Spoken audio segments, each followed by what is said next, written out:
Hello, everybody. Thank you very much for taking time out of your day to join us today. My name is Jake Smith. I'm the Content Strategy Manager here at Crunch, and I'm delighted that I am joined today by David Mellor, business coach, mentor, and author of the From Crew to Captain series of books, and also Michael Awuye, who's our technical senior accountant at Crunch. So he is the lucky person that has the joy of deciphering the messages from HMRC and making them into language that we can all understand. What we're going to cover today is just some general information about starting a business. The reason we've done this, we know that a lot of people are facing uncertainty and different times at the moment due to coronavirus, and there's been an awful lot of businesses started. Crunch itself was actually started in the last big credit crunch just over 10 years ago, and it can be a brilliant time to start a business. And so we've got David along to help us with some of the background to, is it the right thing for you to do? What do you want to know? How do you get yourself confident and ready to go? And then Michael will help us with some of the more technical and sort of detailed tax implications of the different ways you've got. We'll be sharing an awful lot of links in today's webinar, which are just going to be pointing back to our knowledge section, which has an absolutely huge amount of content that hopefully will help you with any question you've got. So if you've got any questions, do please send them through. If we can, we'll try and answer them as we're going, but we'll probably hold most of them back for the end. So, but do get your questions in. If it's relevant to the slide we're on, I'll try and get the chance to answer them then. And we will definitely get back to you if you ask us a question and we don't have time to cover it today. So just a brief introduction. Hopefully you know who Crunch are, that's why you're here. But we're online accountants. We've been going, as I said, just over 10 years. We've helped tens of thousands of people to set up, start, grow, run their businesses. We have a huge amount of free information available in our knowledge articles and also the business guides that you can download to become a Crunch Chorus member. And we're absolutely delighted to share our expertise with people. Last year, about 9 million pages viewed from about 3.4 million visitors. So hopefully it continues to be useful. And just to say that we have just launched our new Crunch free software for businesses starting out. It's aimed exactly at people who are just starting out a business. And this week we made the sole trader version of it available. The limited company version has been available for a month or so. So do please take a look at that. As I mentioned before, we've also got Crunch Chorus, which is our free self-employed community, over 50,000 members so far. We like to think of ourselves as empowering the UK's self-employed, and there's a huge range of benefits to joining, such as our business guides, free software, all sorts of business templates and webinars, and when the coronavirus isn't here, even face-to-face meetups in Brighton and occasionally London. So if anyone is not yet a Crunch Chorus member, please do join. It's free and we'd love to have you. So I think without further ado, I'll hand over to David to just start on turning your passion to business and how you can make sure that it's the right thing for you to do.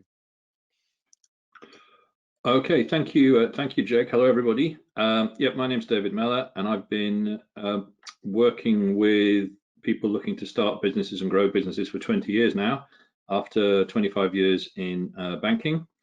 So I'm going to look at this in three kind of sections. So the first one is what I call the reflecting one. So it's when you're taking stock of, should I be doing this and what do I need to get right and so on.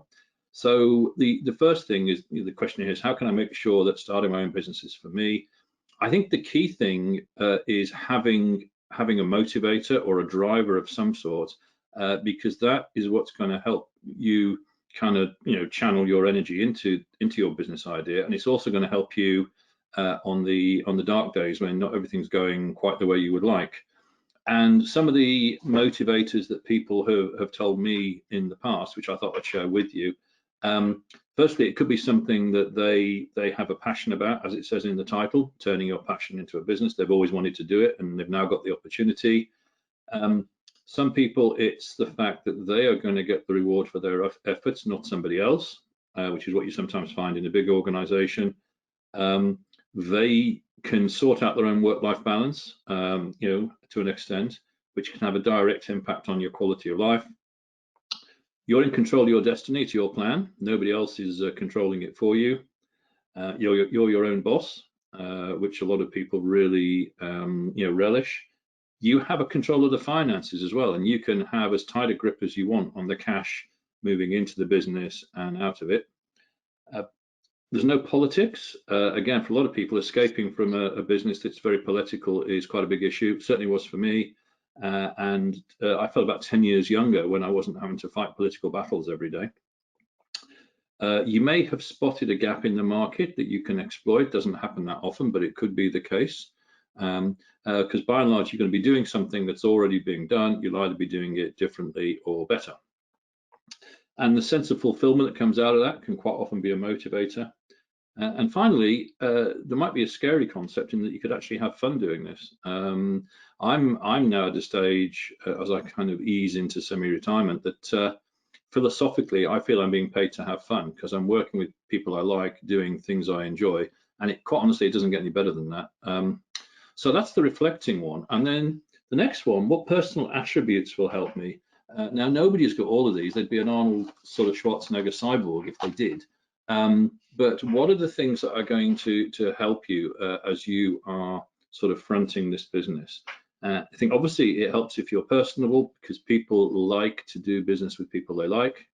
You need to be a good listener, and you need to learn to listen authentically. And by that, I mean that if you're with somebody and it's a business opportunity, that you are in the room with them, you're not thinking about the meeting you've just done or the phone call you've got to make when the meeting's over. You're 100% concentrated on them, because people will read the signals if you're not. So that's a very important sort of area to master.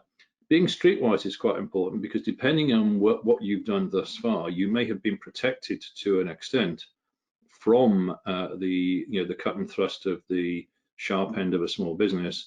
A lot of people like me came out of big organizations, and you might be a subject matter expert, but it doesn't mean you're a business person. So what are the areas that you need to kind of broaden your understanding? Discernment, very important, power of judgment in terms of hiring staff as and when you're ready, but also in sort of talking to people in terms of, do I really want you as a client, or do I want you as a service provider to me? So that sense of judgment is very, very important. Being self-aware, we've talked about that. Having a degree of integrity in terms of sort of whatever you say, that you actually deliver on that, so that you your personal code of conduct you're living out, and if you promise something, that you deliver it. Passionate, we've talked about. You need to be passionate about your business, but not go over the top, because if you can't be enthusiastic about it, nobody else will be. Visionary, can you picture what your business is going to look like? And that will help you. It gives you, something to aim at every day. Having a degree of self-belief that you've got what it takes to make it happen. And then finally, being determined that you're not going to leave any energy unexpended to make sure it works.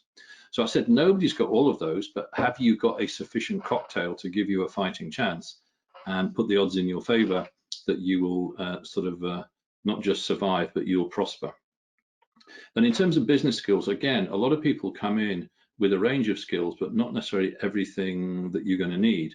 Now, you have a couple of choices, really. You either get yourself trained up to do all the ones that are not your strong suit, or you find somebody else who can do that for you, because it's very difficult doing it all on your own, and nobody can be equally good at everything, and not everybody enjoys, not everybody enjoys doing everything. So the first and most important one is what I call technical skill. And by that, I mean, do you understand what you're getting into in terms of the industry sector and the marketplace that you will be active in? So that's quite important in doing your homework.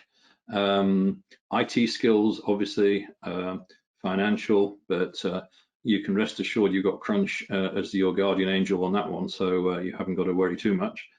Sales, a lot of people have never had to go through the process of turning a stranger into cash in the bank, and the only things they've ever sold maybe a house or a car.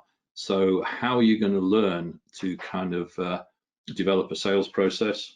Marketing, what's the marketing mix that you need for your business so that you can get your messaging out to the right people? Networking, can you build the relationships that are going to be useful for you going forward? Networking is not selling, it's relationship building. So sort of maximizing that opportunity. And maybe at some stage, stopping for a moment and just thinking about, have I got the network? Is the network I have the one I need? Or do I need to actually sort of tweak it somehow so it's closer to what's going to help me sort of start and then grow my business? Planning, you're going to need a plan. There was a famous Chinese philosopher who said, the sailor who sets off without a destination can't hope for a favorable wind. So you're going to need a plan of how you're going to get from where you are to where you want to be. And it doesn't have to be a Nobel Prize winning piece of literature. It can be really short and snappy, but you need something. You need to be able to communicate your message both verbally and sort of in print, such that the other party gets the message, and keep it free of jargon and so on. Managing your time, because your scarcest resource is you. So how are you going to plan out the best use of your time across the various activities that you're going to need? So sort of the marketing, the sales, the delivery, or whatever it is, the back office work, and the finances. And again, you can outsource the finance one quite simply, so you can concentrate on the business development and the operations side of whatever you're offering. And then finally, procurement. A lot of people have never had to buy anything. So how do you choose the right, web designer, and so on and so forth? So again, those are all the skills you're going to need, and it's really useful if you've got help available to you. So that's the first part, that's the reflecting part. We then move on to, okay, it's time for me to kind of do some planning around this. So here we go. So this is having done your reflection and decided, all the reasons for doing it outweigh the reasons for not doing it, so you're going to proceed. The first one is around your idea. And basically, the key thing, just to keep this really brief, the key thing is, are you a solution to a problem, or are you a solution that's got to go find a problem? Because the second one is much harder than the first, because a lot of your time you're going to be spending educating the marketplace that what you've got is what they need. So it's worthwhile really thinking about, is your idea solving a problem? Give you a very simple example. I'm working with somebody at the moment who is working with 3 very smart scientists in Singapore, and they have come up with a product which will help us convert more of the water that is around us into water that can be used in everyday life, because the percentage at the moment is so low. This has really got to be addressed before it becomes a major issue. So they've come up with something which is potentially going to be kind of life-changing all around the world. And so they have identified a problem of global proportions, which is very significant and very urgent. So if their idea passes all its testing, which it has done so far, it's going to do just that. It's a solution to a problem. So the second one, how can you stress test your idea? There's a guy called John Mullins. You'll see him referenced at the bottom of the page. He's written a best-selling business book called The New Business Road. I think it's just called The New Business Road Test. And he was frustrated at the number of people who launched businesses where there was a fatal flaw in the business model, but the founder didn't realize it. So he has created a methodology for you to follow. So it's a bit like one of those checklists that they have on the spacecraft before they launch the thing. So you go through it and you check that you haven't got off flaw. And some of it is around, is this an attractive market to be in? Is there a niche within that market that I should concentrate on? Is it attractive from an industry standpoint in terms of, can I make money in this market? What's the competition like? Who's got the power? Is it the buyers, the suppliers, and so on? And then, have I got a plan? And have I, with the people I am collaborating with, got the ability to implement this plan. And then finally, how well networked are we in terms of people who operate in this area? Because market intelligence in terms of what's happening, what's going to happen next, what's going to be the next big thing, and so on. Very, very important. So I commend the book to you. Here I am not promoting my own books, I'm promoting somebody else's. How stupid is that? But I do a lot of work with MBA students, and this is the only book I make compulsory reading as opposed to recommended, because it's like gold dust. It gives you the route map to get from your idea to launching it, and to help you have the courage, if it isn't going to work, to basically step back and think about doing something else. And then finally, putting a business plan together. Again, a lot of people's eyes glaze over at the prospect of having to do this. I think the key thing is if you don't have to go and get business finance to fund this from the start, you can keep it really short and snappy. And something that I encourage you to have a look at on Google is something called OGSM. If you put OGSM into Google, it will come up. It was pioneered by Procter & Gamble, and it's basically a business plan on one page. And I encourage all my mentees to use it. The O is objective, which is what are we trying to achieve? So that's words. The G is goals, and that's financial. If we're successful, what's that going to look like in terms of revenue or profit? The S is strategy. How are we going to make this happen? And then finally, the M is the measures. What are we going to measure as we're going along to check that we're on track and we haven't gone off piste and without realizing? So OGSM, words, figures, words, figures. It really helps you crystallize what it is you're trying to do without you getting bogged down in detail you don't need. You want to be out there, but developing your business, not writing an award-winning plan. So that's the launch one. So you're now ready to go, but nobody knows you're out there. So we then move on to the third area, which is the doing. Now, in terms of marketing, there are lots of different things you can do. A great starting point is joining Crunch Chorus, because being part of a community from day one is it's a great sense of support for you. So I would encourage you to think about that. We've already talked about a lot of the things you need to do as part of your marketing in terms of, what problem you're solving, who faces that problem, can you make money in this market, how are you going to reach the audience, what's your marketing mix, where do you find them? I got involved at different times. Just to give you a simple example, one was a business related opportunity where the logical place to talk about it was on LinkedIn. Something else that came up was with university students, where the obvious place to talk to them was on Facebook. So I had to have two communication strategies based on the people I was trying to talk to. Avoid jargon. And a little tip I was given by a guy that ran his own business about communication skills was, when you have your elevator pitch or something similar to that, test it on a 12-year-old, because they will have reached a level of literacy where if you put words in that they don't understand, they'll tell you. And the last thing you want is everybody nodding wisely with no idea what you're talking about.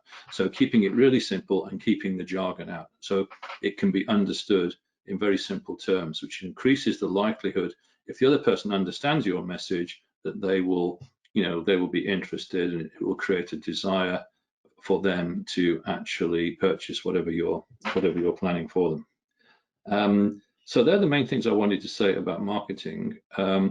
In terms of sales, sales, a lot of people, depending where they've come from, they find quite scary because they associate it with people they don't like, because they've had a bad experience at some point in their life as a consumer. And so it's important from a myth-busting point of view to say sales is not really like that. Sales is about building relationships which create a situation where if you get it right, the other person wants to buy from you rather than the other way around.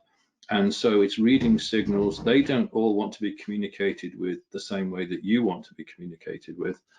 So it's learning that and flexing your messaging so that you enter their world rather than them sort of entering yours.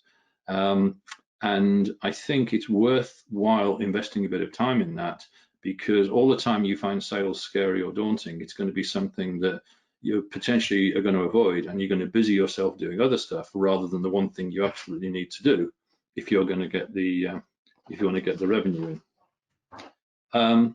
The final thing I was going to mention was the tips to reduce your implementation risk. So this is the risk of you not being able to execute your plan. And again, some of these are my observations, some are what other people have said to me. So firstly, looking in the mirror, so capitalize on your strengths and leverage them and try to mitigate your blind spots or your weaker areas. I would say this, but find a mentor. It's really good to have somebody going on the journey with you, who can be your sounding board. Surround yourself with quality. So if you need to find external service providers, we've already talked about crunch, but lawyers, insurance brokers, web designers, and so on and so forth. Or you need to bring in business partners or staff or contractors, whatever it may be.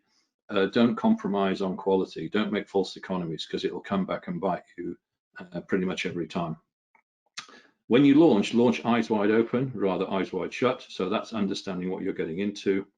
And that's not doing that is one of the most common reasons why small businesses fail.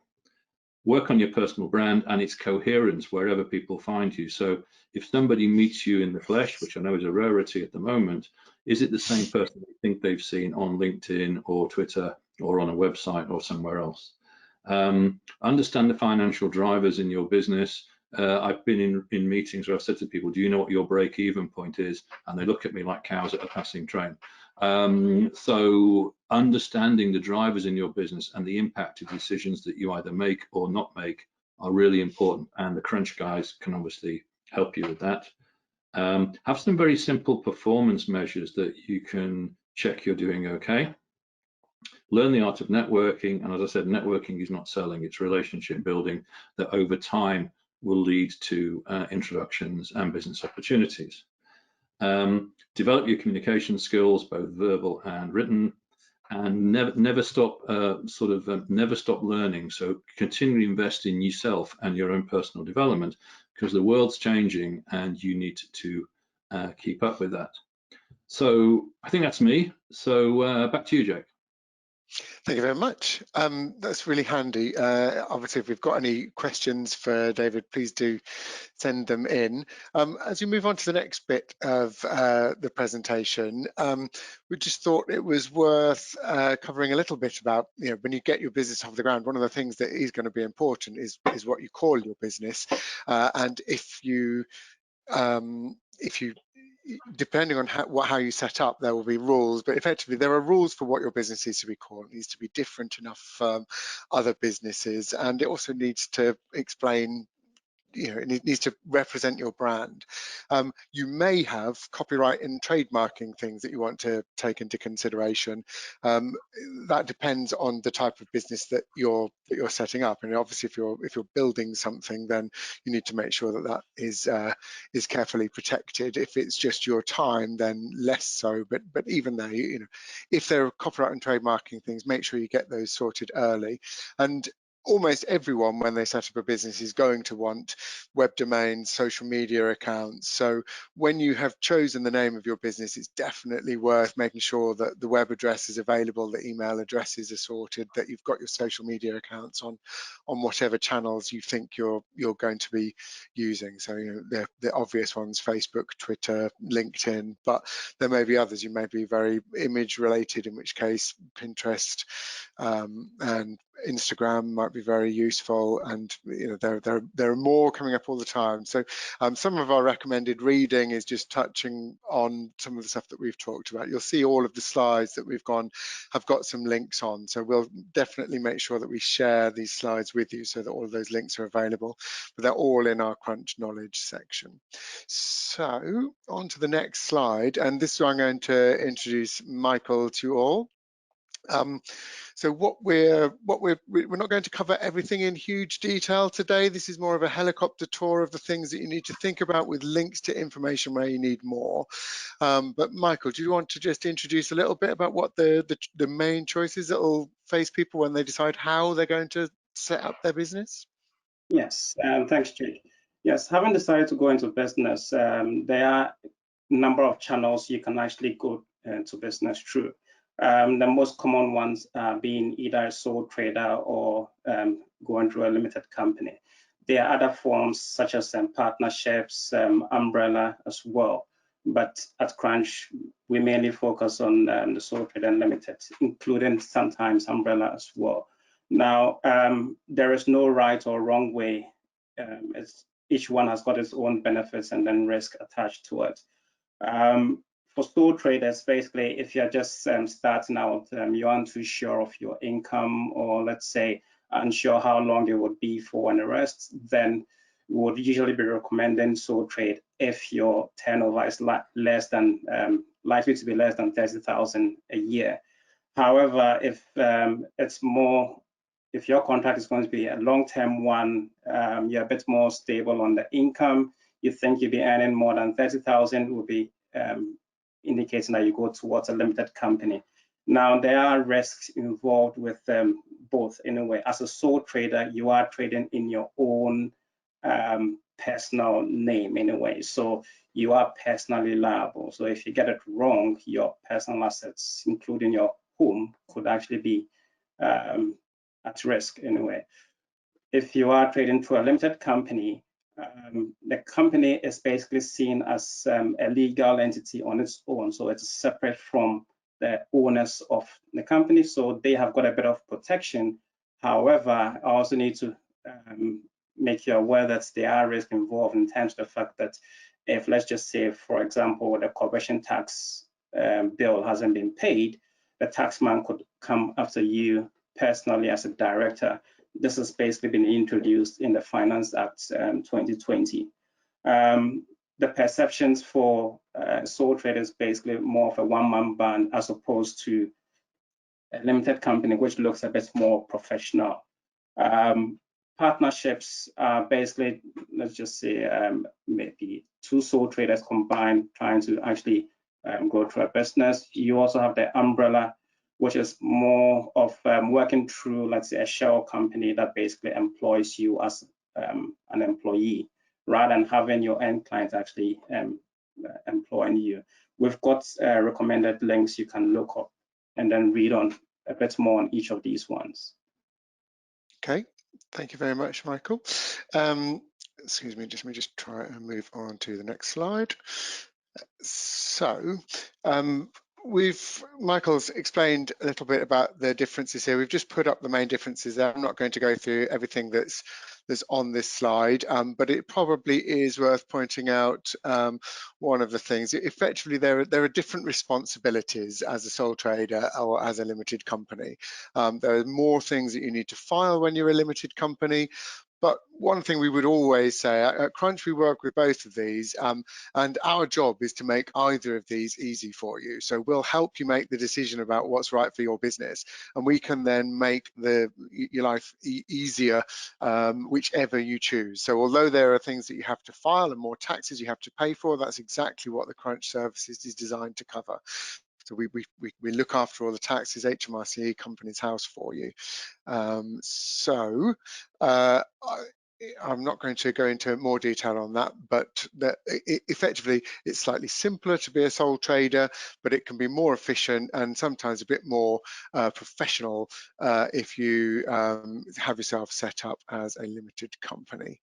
We've just had a question in. If you've chosen to opt to set up a limited company and required an associated business bank account, what would be the best way to purchase things for the business before you have any money coming in?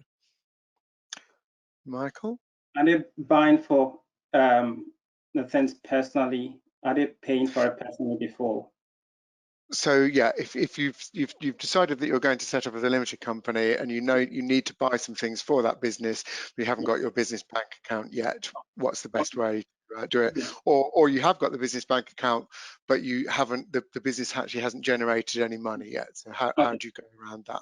Yes, there's something, anyway, once you form a limited company and then you start speaking to an accountant, you basically hear something called director's loan account over and over, and you probably get a bit more upset about it. Now, as a director, although you own the shares, or let's say director and shareholder, although you own the shares in the company, as I said earlier on, the company is separate from the individual. So you can't invest money in the company by simply, let's say, paying the business expenses off. And then as part of accounting, or what we do as accountants, is that we can basically record these expenses as a director's, let's say, paying business expenses personally, all would go through the director's loan account, and the director can claim these monies back at any point in time. So there is a ledger in the balance sheet that basically reflects this. Now, the good thing about the director's loan account, or let's say the thing to be worried about, is that when there's also a possibility for the director to be overdrawn.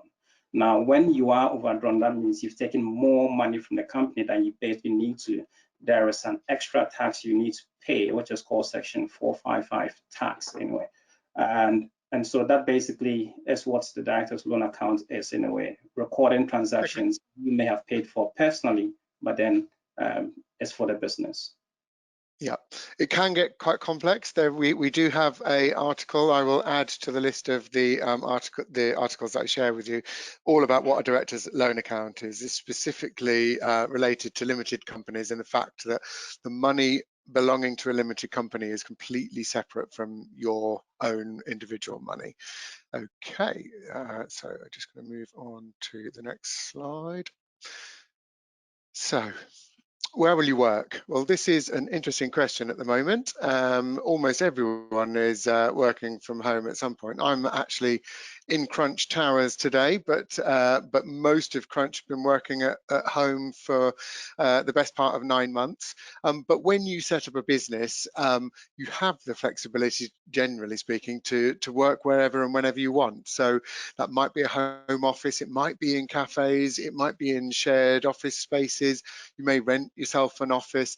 There are all sorts of choices that you can make. The advantage of something like a shared space is you may be surrounded by like-minded people. That might actually be very beneficial, as David was saying earlier. You're going to have a good network for your business to work, and a shared space can be a brilliant way to achieve that. We've got an article on how to set up a home office, which I would commend to you all. That's probably particularly relevant at the moment. And of course, there are lots of expenses that you can claim, whether you're a sole trader or a limited company, with those expenses. So I suggest that you do read those articles. Another thing you're going to need to do, whichever way you get set up, is ready yourself for self-assessment. There will be more things that you also need to register for if you're a limited company. But Michael, do you just quickly want to go over what those things might be? Yes, if you're a limited company, you might also be having employees, or even if you're a director and you wanted to draw salary, you would have to register for PAYE and file payroll on a monthly basis. There's something we call RTI submissions, which is for real-time information submission. We also do have, if you are VAT registered as well, that is also an extra filing. If you are probably in, let's say, recruitment and then passing on workers to your clients as well, there's also a report called employment intermediary reporting as well. So there are a lot of obligations or responsibilities on limited companies depending on what you are doing, or let's say what things you've obviously registered for. Yeah. Okay. So to sum that up, all the information is on our website, but if you became a Crunch client, we would help you with all of these things. We can get you set up. There are lots of companies that will form companies for your limited company for you, including Crunch. We can either do that as part of our service, or you can do it yourself online on our website. And also with a number of our partners. So we'll move on from that one to the need when you actually start working with your business to get a contract and to keep good records. So I think the main thing to say here is, as soon as your business starts needing to invoice people, that's when you really need to make sure that you've got a good contract in place, that you're sure what needs to be in a contract, that if anything came up, what are your payment terms going to be? If there's a dispute over exactly what you've offered to someone and what's been delivered. This all should be covered by a contract. This is a really, really important part for any business. At Crunch, we can help to an extent. We've got a lot of articles about what can be in contracts. We also have a partnership with a legal firm called Linky Law, who offer a free consultation to any Crunch clients or Crunch Chorus members. So you can look on the Crunch website to find those things. But you must get yourself a contract in place, and you must also make sure that you start keeping your records properly. So that means making sure that invoices are legal and have all the information that they need on them, and that you keep all your invoices. You can't just ignore an invoice. Every invoice that your business raises needs to be either paid or refunded. Michael, anything else you want to add on these things? Yeah, and the points that David mentioned earlier on, like break-even points and the rest, all of these records basically help in building a picture up. So anyone who starts a business knows that cash is basically vital. So with these records, you can obviously build up things like your cash flow as well, to know what your outgoings and incomings are. The records can also be kept digitally, so you don't actually need to have the hard copies there. That is where sometimes the softwares come into play in a way. So having a Crunch app, for example, you can simply upload all of your expenses on there and then save it on your account. So yeah, these are some of the positives of having a software. Definitely, yeah, and you need to keep your records as a business, usually for around 7 years. It's sort of 6 years beyond the end of the tax year that you're in, which effectively turns into about 7 years, is the simplest way to say. So, but for goodness sake, don't just be storing receipts in a shoebox, and don't just be producing invoices in Word. Unless you're very careful, you can get yourself into a mix, and then when it comes to actually have to do your submitting or filing, you've got a world of pain. So we would strongly recommend that as a bare minimum you use our Crunch free software, and if you want the super gold plated service with all the advice and filing included, then our Crunch packages are hopefully ideal for you. We've put a bullet point in here saying we'll look at IR35 in a later webinar. IR35 is something that when you're setting up a business, particularly if you're going to be a contractor, particularly if you're going to be working for larger companies, you really need to understand. If you're just a trader, say a builder working with clients, or a photographer working with multiple clients, you're unlikely to be so affected.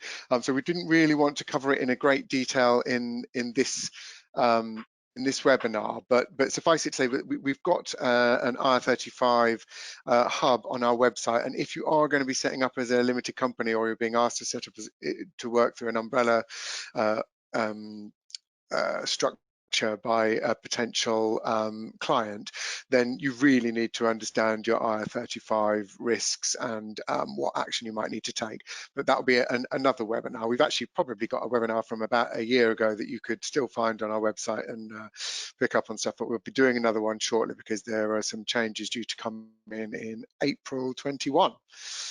Okay, so then we move on to the really exciting bit of running a business, hopefully, which is how to pay for yourself. So how do you pay yourself when you're self-employed then, Michael? Yes, for sole traders, it's quite easy anyway. You simply have your turnover or whatever you've invoiced your clients in a tax year. You take off all of your expenses. Whatever is left is basically a profit. If you make your profits, then that is basically taxable. Now, there is something we call personal allowance. At the moment, the personal allowance amount is 12,500. So if your profits was in excess of the 12,500, then you would basically pay tax of X amount on that excess. Now, whatever is left within that tax year is basically your income for you to basically take out as, let's say, salary for you. Sorry, not the word salary. Salary is for limited companies. So income for the year anyway.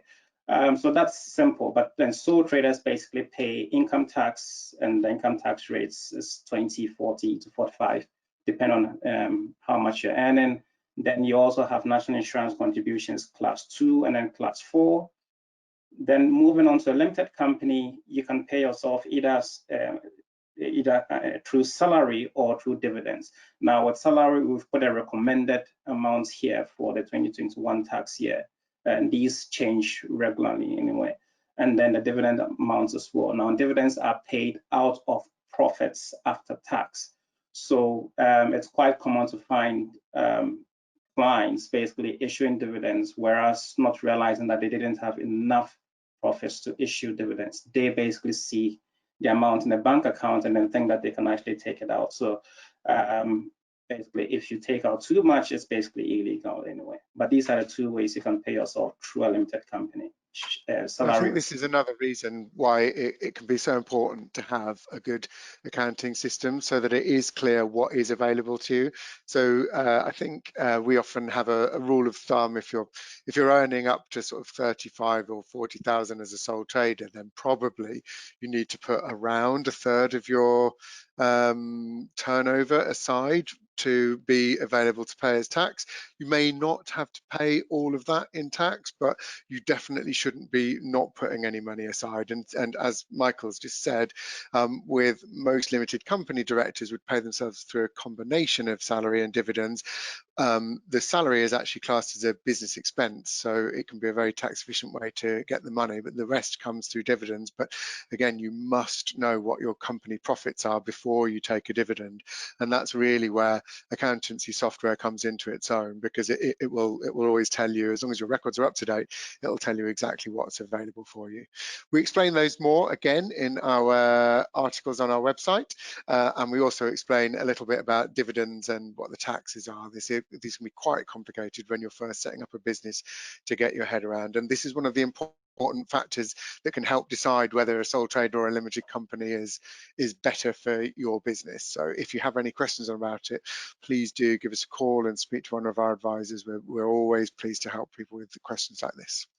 So we touched on expenses briefly. We said one of the important things for a limited company is that the limited company's director's salary is classed as an expense. But Michael, could you just take us through a few more of the expenses that a business is able to take? Yeah, I think before we go on to that, there are two key things that we basically need to know about expenses.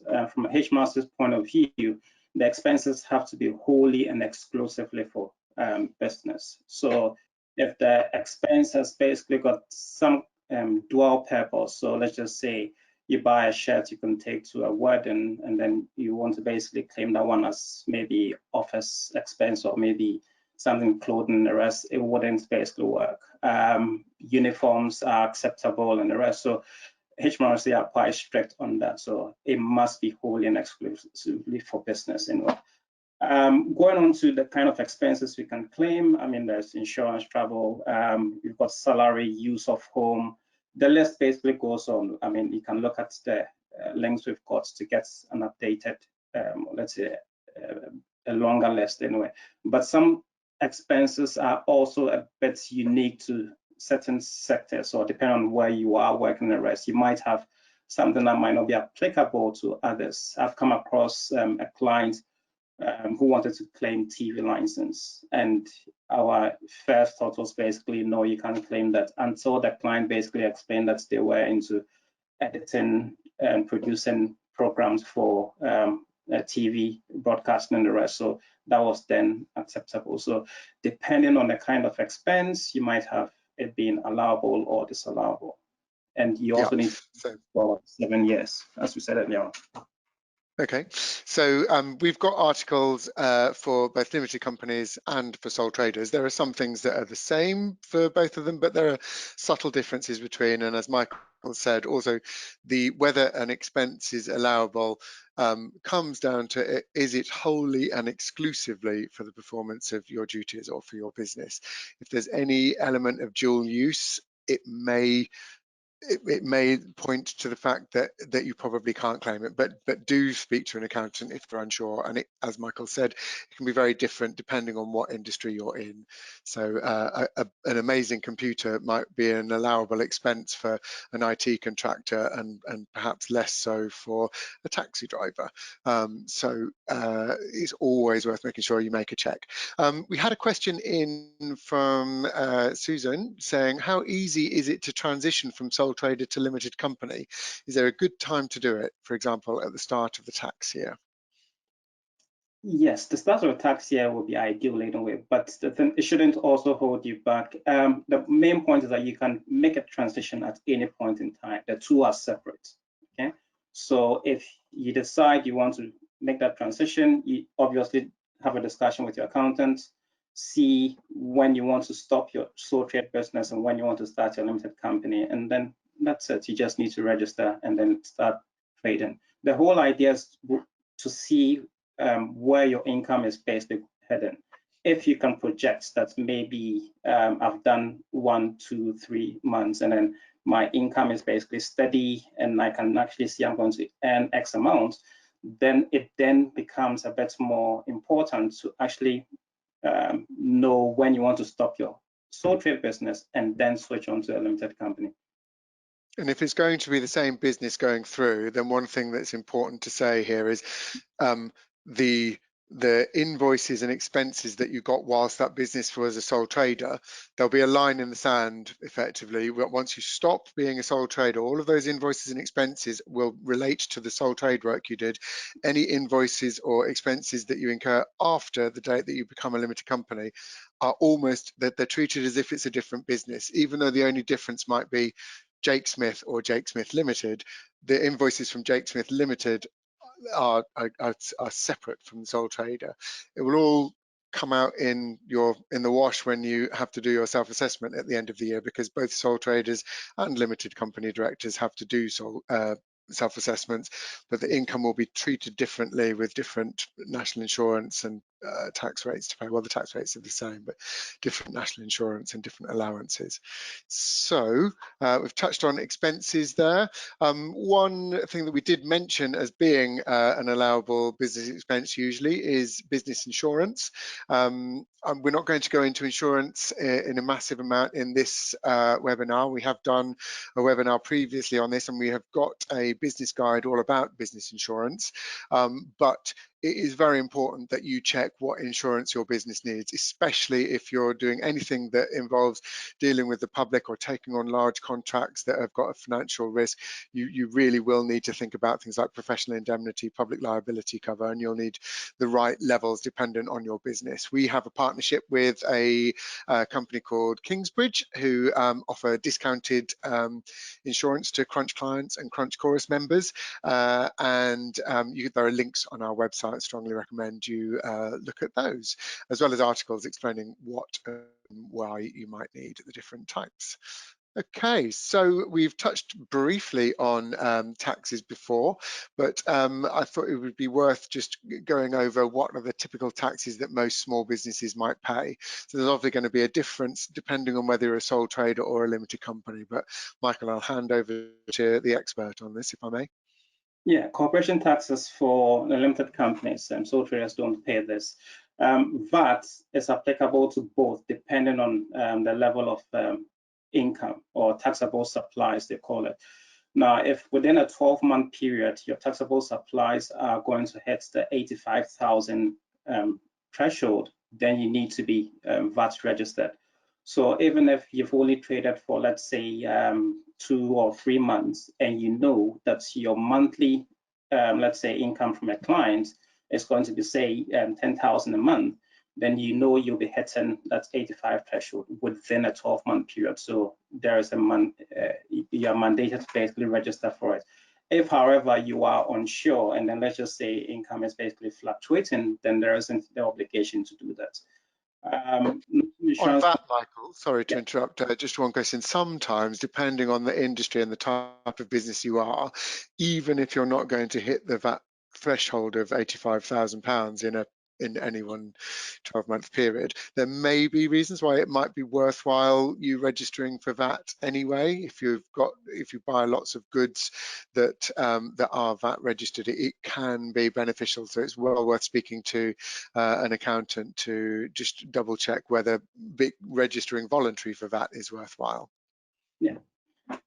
For national insurance contributions, as I've said earlier on, sole traders pay class 2 and then class 4 national insurance contributions. Now, if the class 2 national insurance contributions is sometimes voluntary if your profits are less than, I think it's 6,700 or thereabouts off the top of my head. Now, although it's voluntary, it's sometimes worth paying this class 2 national insurance contribution because each payment also counts towards your state pension entitlements. So although your business might not be getting that much profits, paying this can also help. The class 4 is basically it's basically set at, I think it's, once your profits basically exceed 9,500 at the moment. There's class 1 national insurance contributions, which is for limited company employees and directors. So we said earlier on that the recommended salary was 8,788. Once you go above that, you start paying the national insurance contributions. Employees pay at 12%, employers pay at 13.8%. Now, PAYE is more pay as you earn. That's the full meaning of it. Now, that is basically a tax deduction from the employee's pay slip before they actually get their net pay. Now, the PAYE consists of income tax, which will be at the 20, 40, 45 after your personal allowance, and then that will be the national insurance contributions, class 12 as well. Now, personal tax for directors, they would need to file a self-assessment as well, just like sole traders. So both directors and sole traders have to file this one, declare their combined income. Reason why directors need to do this is that directors also earn dividends, and dividends aren't,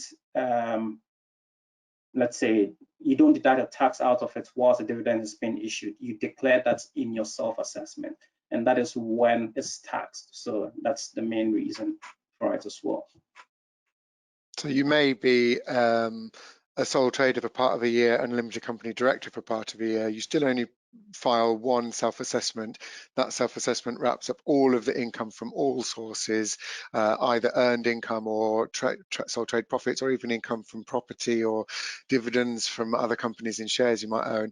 You total all that income, and HMRC does the calculations for you and make sure that you've paid the correct tax, and you then have a tax bill to pay. And that self-assessment deadline is the end of January, January the 31st each year.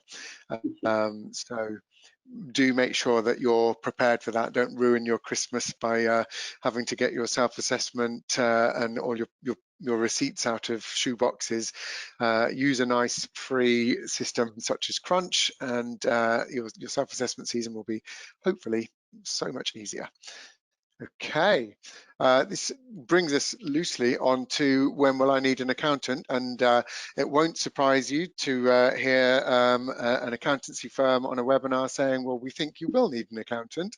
You obviously can do these things yourself, and our knowledge articles and business guides will help you get through that. But as David said right at the beginning of this thing, focus on what you do best. Unless you happen to be an accountant, producing your own accounts is probably not going to be the thing that you do best.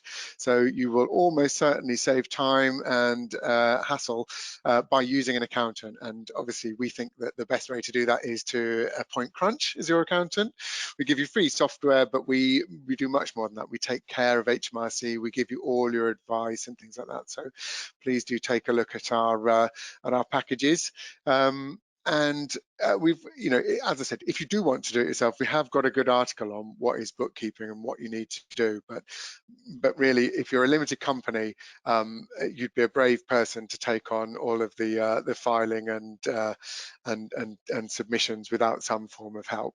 So we think that you should need an accountant. We think that you probably should have an accountant more or less from when you set up your business, because there is so much advice that can get you off on the right foot and keep things going.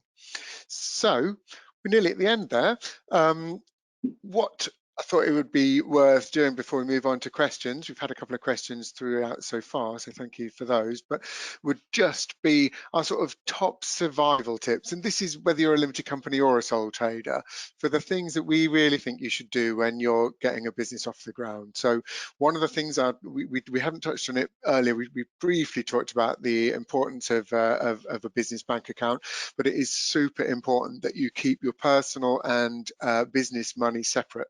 Whether you're a sole trader or a limited company. As a limited company, it's actually a legal requirement that you keep them separate. But even as a sole trader, your life will be so much easier if your business bank account is separated from your personal bank account, and ideally linked to some accountancy software such as Crunch, so that all of your transactions come in automatically. And when it comes time to reconcile them, you just need to spend, as we're suggesting, 10 to 15 minutes a month to help you keep on top of everything. So our recommendation would be using some sort of software, and in that 10 to 15 minutes a month, that is recording all your expenses, making sure they match up with what's in your bank account, making sure all your invoices are done. I mean, we always recommend invoicing as soon as you have finished your work. Don't leave invoices long, because if there's one thing that you can be sure about, if you wait 3 weeks to send a client an invoice, they will wait at least 3 weeks to pay it, regardless of your payment terms. So always make sure you invoice promptly. It's a key part of cash flow. We think you have to keep some form of digital records. Certainly, HMRC have already made VAT reporting has to now be digital. They brought in some rules called Making Tax Digital. So you have to have automatic submission of your quarterly returns, and it has to be live data that is linked to the HMRC system. The direction of travel for most taxes is towards digital. So even if currently you're getting away with things being written in ledger books and receipts in a shoebox, you're definitely not going to be able to carry on like that within the next few years. How quickly it comes in, we'll see, but they're already piloting some of the personal tax being recorded digitally. So it's very important that you get on top of your record keeping. Make sure you do record and claim for your expenses. It's the best way to pay less tax, and no one wants to pay more tax than they need to. So make sure that you are logging and recording everything that you can claim for. If you're using your online accounting software, as we said, log in at least once a month to keep it up to date. If you're a limited company, or if you're a sole trader and you have profits and you're putting some money aside, like we're recommending, at least sort of 20–30%, then consider using a savings account for that money. If you're going to have the money sat around, at least have it earning some interest. Make sure that you can get to it when you need it. We wouldn't normally recommend investing this in ISAs that can go up and down. You need to be able to access the money when you pay your bill. And if you put some money aside, you need to make sure that it's the right amount and that you're not going to get a shock when you come to try and take it out. If you're a limited company, make sure you remember you need to be able to pay yourself. You cannot just take money from a limited company. The only way you can take money out of a limited company is through an approved PAYE, pay-as-you-earn payroll scheme, which Crunch can run for you, or as a dividend. But with dividends, there are records that you need to keep as well. So you must be careful about the money. Again, for limited companies, it can get very complicated with money that you paid for things yourself, as Michael touched on with the information about directors' loan accounts, which is why we really would, especially for limited companies, recommend using software and an accountant. And so lastly, just a reminder, Crunch can do all of that for you. We have packages starting as little as £29.50 a month. So do speak to us and see what's going to be best for you. In fact, it's probably safe to say now that we've got our Crunch free software, we have free software starting at £0 a month. But if you want the advice and the support with the filing, then we have packages starting from £29.50 a month, which is a small price to pay for peace of mind. Okay, right, that is our last slide. So I thought it would just be a good time to see whether anyone had any extra questions for either of our speakers. I We've got one that's come in. David, it was more about the sales focus. So what are the things that you need to do to get better at being a salesperson? Oh goodness. I think the top three attributes. I mean, I sometimes do a little exercise and do a word association test, and I say, if I say salesperson, what do you say? And most of the words that come back aren't particularly sort of complimentary. So I try to dispel that, and I think the top three things to work on are, firstly, the personality thing, because without becoming kind of sickly sweet, people are more likely to buy from somebody they like or who think is like them than somebody they cheerfully punch in the throat. So I think personality is one, ability to be liked. Second, and we've already talked about this a little bit, is the ability to listen, and to listen authentically, so that you can really get to grips with what the potential client is looking for, because it's all about them and not about you. And then the third one, and the first two most people can do once they realize it's going to help. The third one people find tricky, and that is having the ability to enter the client's world rather than trying to drag them into yours. And so, and if we didn't have COVID, that is their world physically, but also their world kind of mentally as well. So how does their business sector operate, and therefore what challenges does that throw up for the person you're talking to, and can you help them, or do you know somebody else who can? And so I think those for me are the top three: ability to be liked, ability to listen, and ability to enter the client's world. Yeah. And we've got another question come in about how do you decide how to price your services? Is that for me or for Michael? Well, let's start with you, David, if you have an opinion on it. I guess it depends what you're doing. I mean, I think most people, and Michael will probably shoot me there, most people, particularly if it's product related, would start from a cost plus kind of basis in terms of, what's it going to cost me to produce this product or service, and then to what extent can I mark that up? And that would be, the profit. Some businesses you can operate on what I call a value pricing model, where the other person is paying, what either your advice is worth or what the product, is worth. And the more you can make your product something which has a genuine, unique value proposition in it somewhere, the more you can value price it. And therefore you get paid from a price integrity standpoint, you get paid what you're worth. The one thing, the absolute no-no, and I was on a panel, I was facilitating a panel thing a bit like this yesterday. The absolute no-no that all four panelists said was, if you start with your price set too low, it's really, really difficult to increase it. And therefore you want to try to avoid falling into the trap of thinking you can go in and win some market share by undercutting everybody else, because that becomes what everybody expects of you. So you can't then, as I said, put the price up. It's really difficult. Yeah. So in one of the articles that we've written about pricing, we looked at it from another way as well. So look at, maybe if you're moving from a full-time job to working for yourself, what's the salary you're trying to replace?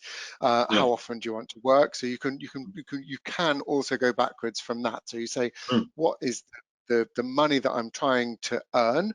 How many days do I want to work? Don't forget about bank holidays. Don't forget about needing holidays. Don't forget about needing to find work. How often are you actually going to be doing that work? If you're selling your time, it's unrealistic to imagine that you could be doing that, more than 200, 250 days a year. What is that number? And sort of work that out, and don't forget about things like tax. Don't forget about what you can do. So it can be quite complex, but I think you're right. There's two obvious ways to do it. One is how much you're looking to earn. Therefore, what does that have to boil down to, either at an hourly rate or a job rate? And then the other one, how much is the thing that you're delivering, how much is it worth? So what are your competitors charging? What is the problem that it's solving? And both of those can be useful ways to approach. Anything to add to that, Michael? Yeah, I mean, when David started talking about pricing for products and the rest, it put a bit of a smile on my face, because it sets me back thinking about those studies with accountants and the rest, various valuation methods anyway. But it's the cost of materials in a way, then you add on your labor, and then if there is some overhead cost as well. That was what was usually being done for product costing anyway, because your labor is for, I mean, it might be your labor or that of the employees you've got working on a product. Then you then add on whatever, let's say maybe the rental cost of maybe the premises, or let's say electric bills and the rest. That was what overhead was basically covering. But yeah, quite interesting anyway. It can be a challenge, and I mean, this is where actually a business plan really comes into its own. It's all very well thinking that something's going to work, but at some point you really do have to put things down on a piece of paper. And if, when you do your sums, you realize that you need to sell something for 10 times more than your competitors are selling it for, then your business is not going to fly. You need to work out these things early, and you don't want to discover that you're too expensive a year down the line, because that is going to be painful for you. Equally, as David said, don't be too cheap. So the pricing model, I think, was called activity-based costing also, where they actually look at units you are using and then the labor, all of that, and then divide it by the number of, let's say, people or employees who basically cost in the rest, then come up with, let's say, a product cost or a unit cost in a way. So it depends. Excellent. And I think another point that David made, especially if you're working for yourself, remember that the most valuable resource for your business is probably you, and that your time is finite, and therefore your time has to be, you have to put a value on it. And even if you're hoping your business is going to grow hugely and make you millions in the future, even from day one, you have to make sure that you are putting a value on your time, because otherwise you'll definitely be getting your pricing wrong. Okay, right. If you do set that price too low in the expectation that means you're going to win it, you do raise the potential question mark in the prospect's mind that, are you actually any good if that's all you're going to charge? So it can backfire on you big time. So. Yeah, excellent. Right, thank you both both very much for your time. Reassuringly expensive. I'm sure that sounds like a beer advert. It used to be American Express, I think. Right. For the Amex card. Okay, excellent. Thank you both very, very much for your time today. Thank you everyone for attending. We'll make sure that we get these slides and a recording out to you in the next day or so. If you have any further questions that you want to send in for either of our panelists, please do send them through to Crunch and we'll make sure we can get you an answer. Other than that, I hope you've all enjoyed it, and good luck with your business. I hope it's a huge success, and please do speak to Crunch if there's anything we can do for you.